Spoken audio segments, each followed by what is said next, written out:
दोस्तों नमस्कार। आप सभी का आजाद मीडिया पर एक बार फिर से स्वागत करते हैं। दरअसल बीजेपी पार्टी की पहले से ही हालत खराब थी हरियाणा में, और अब एक ऐसी अपडेट आई है जिसने काफी जबरदस्त तरीके से बीजेपी की छवि पर वार किया है। जी हाँ, हम बात करते हैं मनोहर लाल खट्टर के भतीजे की। जी हाँ, एक बार हेडलाइन आप अपनी स्क्रीन पर देख सकते हैं।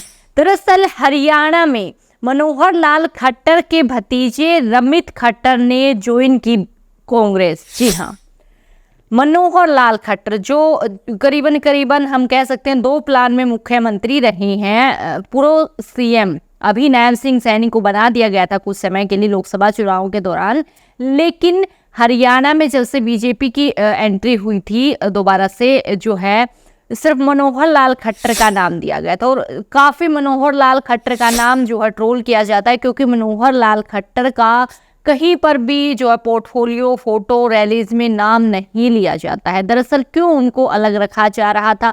अभी हाल फिलहाल की बात करें तो कैबिनेट में बड़े मंत्री हैं मनोहर लाल खट्टर, और ऐसी स्थिति में एक बड़े और जो हम कह सकते हैं पूर्व सीएम रह चुके करीबन 9.5 साल तक, ऐसे चेहरे का जो उनके भाई का बेटा यानी उनके भतीजे जब कांग्रेस ज्वाइन करते हैं तो ये कितनी बड़ी जो है एक तरीके से कांग्रेस ने जीत तो वैसे भी रही है कांग्रेस। दोस्तों, जैसा कि हम आपको हर वीडियो में बताते, हर विधानसभा हरियाणा के आकलन में बताते हैं कि जनता से लेकर ग्राउंड रिपोर्टिंग तक खुद बीजेपी नेता ये एक्सेप्ट कर चुके हैं कि हरियाणा में जो है अब की बार कांग्रेस सरकार आ रही है। ऐसी परिस्थिति में दरअसल एक बार फिर से बीजेपी सरकार को बड़ा झटका लगा है। पूरी खबर आपको विस्तार से बताएंगे कि कैसे बीजेपी को हरियाणा विधानसभा में एक और मात मिल गई है। आप अपनी स्क्रीन पर खबर देख सकते हैं। दरअसल हरियाणा में चुनाव से पहले बड़ी राजनीतिक हलचल देखने को मिली। पूर्व सीएम और केंद्रीय मंत्री मनोहर लाल खट्टर के भतीजे रमित खट्टर ने गुरुवार 19 सितंबर को कांग्रेस में जो है वो शामिल हो गए हैं। हरियाणा यूथ कांग्रेस ने सोशल मीडिया पर इसकी पुष्टि की।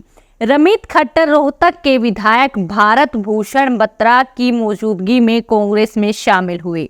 राज्य में इस राजनीतिक हलचल को भाजपा के लिए एक बड़ा झटका माना जा रहा है। माना जा रहा है कि इस राजनीतिक हलचल का असर हरियाणा की राजनीति में भी देखने को मिल सकता है। जी हाँ, हरियाणा में वैसे भी इंडियन नेशनल कांग्रेस पार्टी लगातार तमाम मुद्दों पर आगे चल रही थी, और अब एक बड़ा झटका, एक बड़ा नामी चेहरा हरियाणा के पूर्व सीएम मनोहर लाल खट्टर को लेकर बीजेपी को घेरना विपक्ष शुरू करेगा, और जनता भी। आखिर इतने बड़े चेहरे के जो लिंक हैं, उनके भतीजे हैं, उनके परिवार से आते हैं, अगर वो Indian national Congress party join कर रहे हैं तो ये वाकई बीजेपी के लिए माइनस पॉइंट रहेगा। क्योंकि तमाम मुद्दे जो सामने आ रहे हैं, विनेश फोगाट का आप उठा लीजिए। विनेश फोगाट लगातार चुनावी जो दंगल है उसमें पटकनी दे रही है बीजेपी को हर जगह। कल हमने आपको वीडियो बकायदा पूरा डिटेल से बताया था किस प्रकार से हाथ का निशान यानी कांग्रेस के से वो जो जुलाना से टिकट उनको कांग्रेस पार्टी से मिला है, तो उन्होंने हाथ को एक निशान न कहकर बल्कि बीजेपी सरकार के लिए थप्पड़ कहकर एक तरीके से उसका जो इनडायरेक्टली वार बीजेपी सरकार पर किया। और दोस्तों, बार बार हम आपको बताते हैं विनेश फोगाट को टिकट देकर कांग्रेस ने जो है इमोशनली जो टचअप था हरियाणा में वो भी कमा लिया। यानी कि इमोशनली जो है विनेश फोगाट काफी स्ट्रॉन्ग इस समय हरियाणा में है। और अब ना केवल विनेश फोगाट बल्कि अब तो मनोहर लाल खट्टर को लेकर बड़ी बड़ी चीजें सोशल मीडिया पर जबरदस्त तरीके से वायरल हो रही हैं, और इसका असर दोस्तों, इसका पूरा असर होगा बीजेपी पार्टी पर अब जो है चुनाव में। इसको शेयर बकायदा जो इंडियन नेशनल यूथ कांग्रेस है उसने किया है, वो आप अपनी स्क्रीन पर देख सकते हैं कि क्या लिखा गया है। दरअसल हरियाणा यूथ कांग्रेस ने इंस्टाग्राम पर लिखा कि मनोहर लाल खट्टर के भतीजे रमित खट्टर आज कांग्रेस में शामिल हो गए। कांग्रेस पार्टी ने उनका गर्मजोशी से स्वागत किया। रमित खट्टर हरियाणा के पूर्व मुख्यमंत्री और वर्तमान में केंद्र सरकार के मंत्री मनोहर लाल खट्टर के भाई जगदीश के बेटे हैं। माना जा रहा है कि चुनाव के समय रमित खट्टर का कांग्रेस में शामिल होना भाजपा के लिए किसी झटके से कम नहीं है। हरियाणा विधानसभा चुनाव को लेकर राजनीतिक सरगर्मी चरम पर है। एक तरफ बीजेपी सत्ता में बने रहने के लिए हर संभव कोशिश कर रही है, तो वहीं दूसरी तरफ कांग्रेस सत्ता में अपनी वापसी के लिए हर संभव कोशिश कर रही है। और इन्हीं के बीच आम आदमी पार्टी भी अपने पंजे जो है हरियाणा में मजबूत कर रही है। यानी कि सभी पार्टियां जो है अपना पुरजोर लगा रही हैं चुनाव को लेकर। लेकिन बीजेपी की तो अगर हम माने, एक कहावत होती है हरियाणा में ही कि किस्मत फूट गई है। जी हाँ, किस्मत फूट गई है बीजेपी की तो हरियाणा में, क्योंकि लगातार हरियाणा में बीजेपी को पटकनी पे पटकनी मिल रही है। विनेश फोगाट वाले मामले को लेकर बीजेपी पर जो है काफी विरोध हुआ।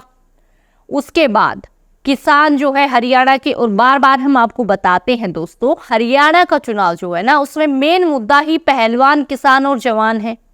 तो ऐसी स्थिति में अब बीजेपी को वैसे ही सारी चीजें बड़ी मुश्किल से मैनेज करके बीजेपी अपनी सरकार बचाने की कोशिशों में लगी थी, और अब ऐसे में एक और झटका, यानी ना जो एक जाना माना चेहरा हरियाणा के पूर्व सीएम मनोहर लाल खट्टर के भतीजे का इस प्रकार से इंडियन नेशनल कांग्रेस पार्टी में जाना न केवल बीजेपी के लिए झटका है, बल्कि कांग्रेस के लिए एक और प्लस पॉइंट है।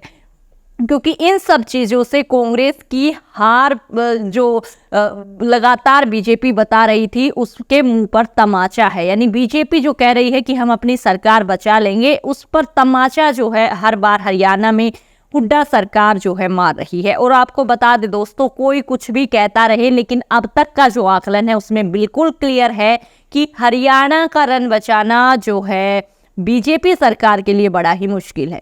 और अब ये जो अपडेट आई है मनोहर लाल के खट्टर के जो भतीजे को लेकर, इसने तो एक बार फिर से जो है गर्माहट मुद्दे ने पकड़ ली है कि आखिर किस प्रकार से जो है बड़े बड़े नेताओं से संबंधित परिवार के सदस्य अगर इंडियन नेशनल कांग्रेस पार्टी में जा रहे हैं। इतनी मजबूत पार्टी जो बीजेपी अपने आप को बताती है, वो जो दरअसल इतनी डगमगा गई है, उससे उनकी पार्टी और उनके परिवार वालों का, सदस्यों का, सभी का ये विश्वास एक तरीके से उठ गया। क्योंकि अब सभी को पता है, भारतीय जनता पार्टी के विधायक नेताओं को सबको पता है कि हरियाणा में इस बार बीजेपी की दाल तो नहीं गलेगी। तो शायद ये बीजेपी की आगामी हार को लेकर ये सब हो रहा है, ऐसा अनुमान लगाया जा रहा है। आपकी इस पूरे मामले पर क्या राय है, आप हमारे साथ जरूर शेयर करें। और हरियाणा विधानसभा में एक बार फिर से आपको बता रहे हैं, बीजेपी सरकार की मुश्किलें थमने का नाम नहीं ले रही हैं। तो क्या ऐसी परिस्थिति में बीजेपी अपनी 10 साल से जो पंजे उन्होंने हरियाणा में गड़ाने की कोशिश करी थी, वो अपनी सरकार को बचा पाएंगे? क्या लगता है आपको इस पूरे मामले पर? अपनी राय हमें कमेंट बॉक्स में जरूर से बताएं। आगे आने वाली सभी राजनीतिक अपडेट्स के लिए हमारे साथ जुड़े, चैनल को सब्सक्राइब करें, वीडियो को शेयर करें। फिर मिलते हैं, तब तक के लिए आप सभी को जय हिंद, जय भारत।